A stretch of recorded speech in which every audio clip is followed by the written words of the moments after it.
Hey beauties, how are you doing everybody? Alright, so last evening I was watching Dion Jackson Miller's program, and she was talking with a lecturer. Actually I know the lecturer and I don't remember her name, Nadine Sutherland, and Clive, that he's into the music business. I don't know if he's a producer or what. And she was showing a clipping in which she was interviewing the great, lovable, fantastic, gifted, well-read, brilliant Fae Ellington. And she said, I'm going to say something that people might want to kind of, in other words, it's like they may want to challenge, but it's in her area of speciality, and I accept a number of things that she will say because it's her strength, it's her area in terms of speaking, in terms of the performing arts, in particular drama. So she was saying right now there really wasn't anyone that they could find in Jamaica who could have played Bob Marley as that guy there that is from the UK, and she figured it was the best choice, and that Ziggy Marley, Stephen, and the rest of the family members, they would be familiar. If there were anyone in the family who could have played it, they would have said, all right, use this one. Not because the person, for example, is Bob Marley's son, means that he can play the role. He may not be good in terms of acting. And what she was trying to hit home with, look at the talent. You have to also look at the talent. And that point that she made was seconded by one of the actors, a Jamaican guy. And he was saying that many times people would have approached him and he said he always stayed away from doing the Bob Marley roles because he wanted to just come in and of himself, of his own, make his name without being sort of on the heels of somebody else in a way. Although anybody who became great had to get assistance. He's not talking in that way, and I think I understand, And when they asked him a similar question, if he thought that the guy who they used to play Bob Marley was the best suited person, he said yes. And he said on so many levels. He said that guy's so humble, because there was a section in the movie that the guy did and he never really liked it, and the guy came and said, hey mate, how did you think it was? He said, I didn't really like that, respectfully. He wasn't trying to put him down. And the guy said, all right, I'm going to do it over. And he said he set up back the whole thing, which I'm sure took some time, the whole set, and did it over. Fae Ellington said he's so humble that he said, like he was saying something in patois, like you say, go down there. Yeah, something like that. And he kind of sing up the day. And she said, no man, that don't sound Jamaican. It's more of a Caribbean sound than a Jamaican. Well, although we're part of the Caribbean, like another Caribbean country or something like that. And then she said, he never stopped until he was able to say, go down there. I mean, keep it one. Keep it, just almost like monosyllable, monotoned and so on. And I said to myself, you know what? I appreciated that. And what the Jamaican guy, when he seconded and supported Fae Ellington's analogy, is that he said, what if it were an American role? And somebody said, he said he likes Harry Belafonte. And somebody said, I think you would do well in playing Harry Belafonte. He wouldn't want the Americans to say, oh, because the Jamaican guy, don't use him. You go in terms of the person's skills, their talents and abilities. Whether it's Jamaican, a UK, this one, that one or not, you look at the talent. Don't look at the country in which he or she's from. So just basically give the guy your support. And he said also, don't go and watch a movie looking for a replica, like a reincarnation of a Bob Marley. Just accept them for their acting and so forth, Accept them for their role as it relates to acting. And don't go and say, but him not play Bob Marley role good at. No, don't do that. And I'm sure that the guy, based on how they spoke, that he did the best that he could.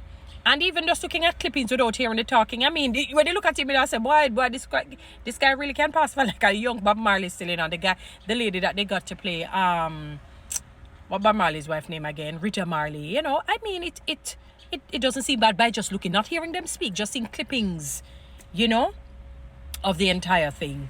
So people, I support, Fae Ellington. She's credible in her field. She's credible. And if she didn't say that no Jamaican can do it really, but in terms of people that you would know, she doesn't know you. In other words, if you're an unknown person, you can't say, but I can do it, and you're not known. Obviously, she's talking about known people, known actors, that she knows of right now, and she made sure to say right now. She doesn't think really could do the part like the fellow from UK. So just support. And I'm happy about, to be honest with you, beautiful people, I'm glad they contracted her to be a part of the whole production and so forth. And and that they use some of the Jamaican people, even people from Trenchtown, like they were interviewing two rough, article people, a lady and a man. And the lady said, boy, I'm dying for see it. I'm dying for see it. But I can understand how she feels, especially if she has never acted before or done anything like that, and really was proud. Nadine Sutherland had said that, Bob Marley, in a sense, paved the way for her. They helped her, to become the artist that she is, that she was then and she is now, when she had won Tasty's talent competition and so on. And they said one of the prizes would be that you would get a record deal with Tough Gang, and she was able to get that. One of the things that I want to speak about as it relates to Bob Marley now, I've always heard about it. I don't know how true it is. You can correct me if I'm wrong. They said that he could play every instrument that like the piano, the drum, and he was a perfectionist.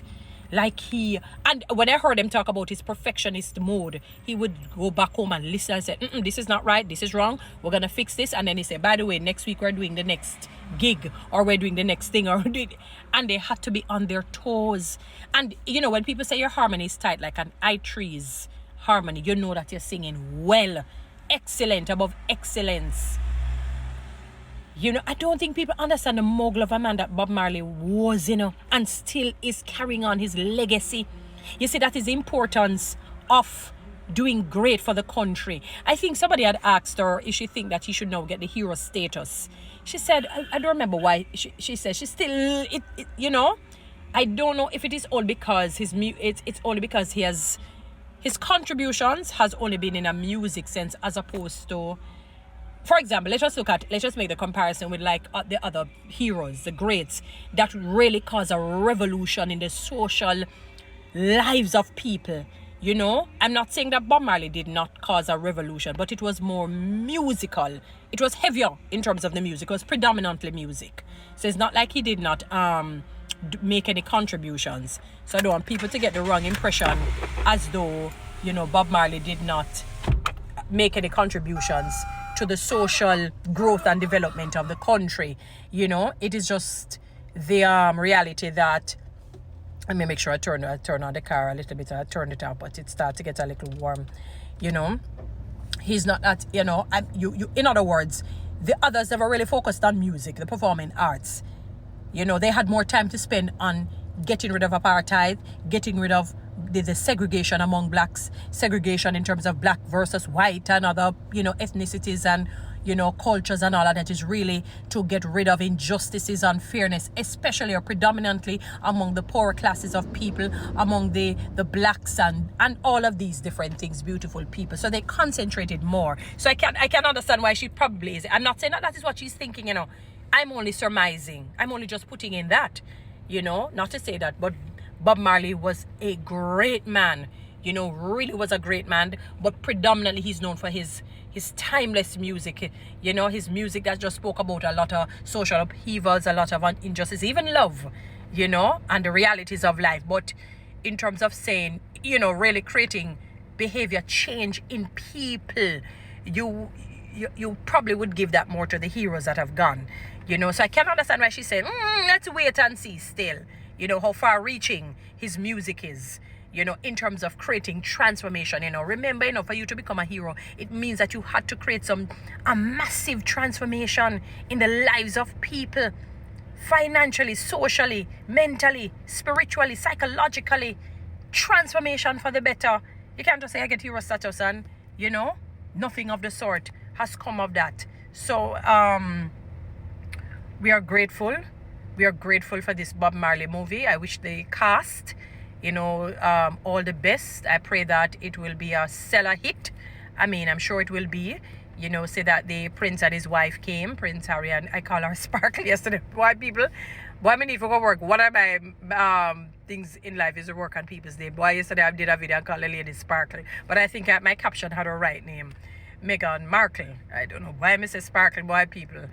Yeah, and I'm happy that they came and supported. That was really, really nice. Commendable.